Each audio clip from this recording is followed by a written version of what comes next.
Autonomous vehicles baffle police in San Francisco. New AI-related gatherings are on the way, and new details emerge from the chaotic shakeup at OpenAI. It is Wednesday, November 29th, 2023, and this is Brady with the second installation of Intelligent Systems Safety Review. In terms of AI-related gatherings, tomorrow we have the AI and Big Data Global Expo, happening November 30th in the City of London. The conference series showcases the latest generation in enterprise-ready technologies and strategies, and in case you missed it, there are 2 additional meetings set for 2024, including Santa Clara in June and Amsterdam in October. And also coming soon, we have Cyber AI on December 6th, 2023. This event is Security Week's inaugural event for Cyber AI and security automation. The conference will be online, and it explores the world of predictive AI, machine learning, and automation for cybersecurity. If you are visiting one of these events, I'd like to hear your opinion about it, so feel free to start the conversation. In terms of past events, I was able to attend the triennial IEEE Sections Congress in Ottawa, and while I do fear the organization is getting too involved in politics lately, the event drew over 900 engineers, students, and professors, and I'd say it's one of the most multidisciplinary engineering events that one can possibly attend.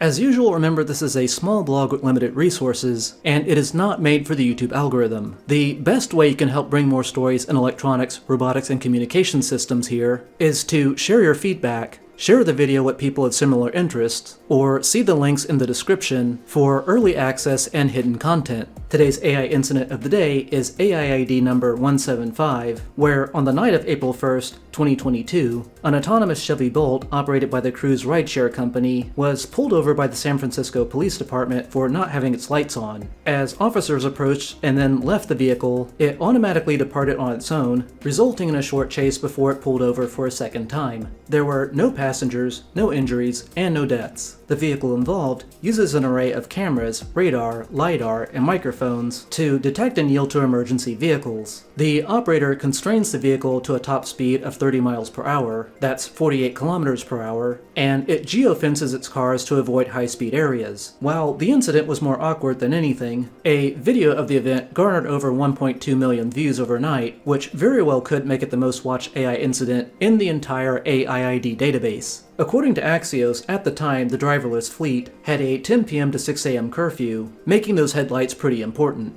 Oddly enough, just months before the incident, the cruise company published a video explaining what to do in this exact situation. Regardless, it did reignite the conversation over how first responders, including fire and medical, should approach a self-driving vehicle. Shortly after, the cruise company responded to the viral clip, stating that the AV had yielded to police before pulling over to the nearest safe location. An officer contacted cruise personnel at the time, and no citation was given. On Friday, November 17th, 2023, OpenAI Chief Executive Officer Sam Altman was fired from his own company only to be reinstated 5 days later. At the same time, OpenAI President Greg Brockman was demoted from his original position, but chose to resign almost immediately. Within the first day, the sudden firing set off an internal protest and a real threat of mass resignations. Today, almost 2 weeks later, there's no official word of exactly what happened. Even Ilya Sutskever, who initially supported the firing, has been fairly tight-lipped about the whole ordeal. While it is still speculation, we now know of at least 2 recent events that may have pushed tensions inside the company to its breaking point. The first was a 66-page report co-authored by the former board member Helen Toner. In addition to her role in OpenAI, Toner also works with Georgetown University's Center for Security and Emerging Technology. As its Director of Strategy and Foundational Research Grants, she largely seems to specialize in regulations and export controls for high technology. In October 2023, Toner co-authored the report that, among other things, lightly praised OpenAI competitor Anthropic.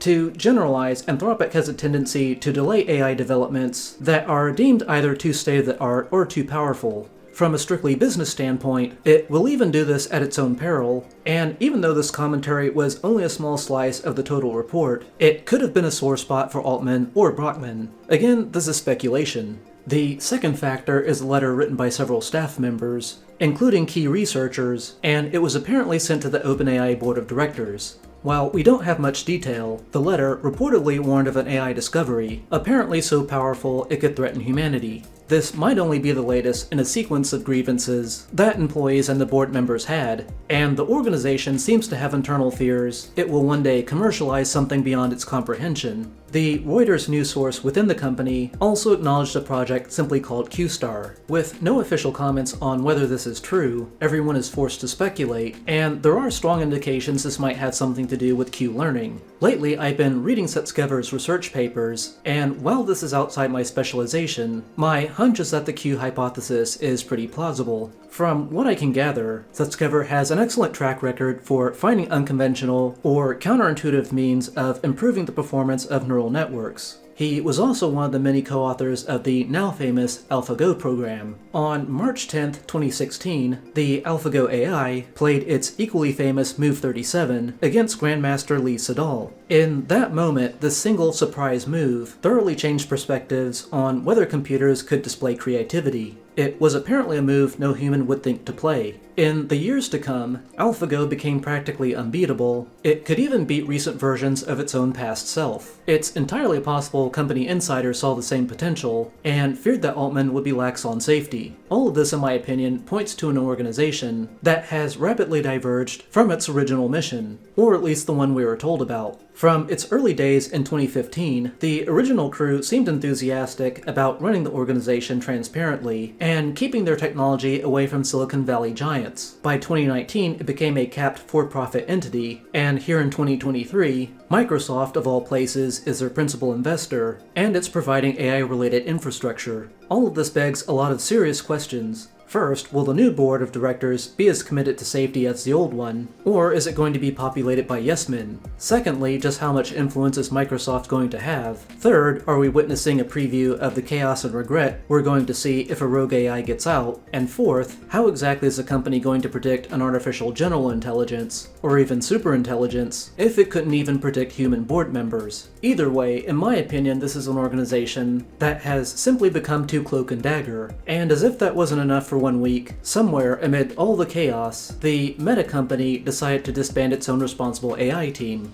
But there you have it. Once again, thank you for sticking around this long. As a quick reminder, all of my tutorials on Raspberry Pi, Arduino, Pine64, and Atmel AVR are going to move to a new tutorial channel. You can get the details and early access to all videos on the decentralized platforms Minds.com and Odysee.com video. Thank you once again, and we'll see you in the next one.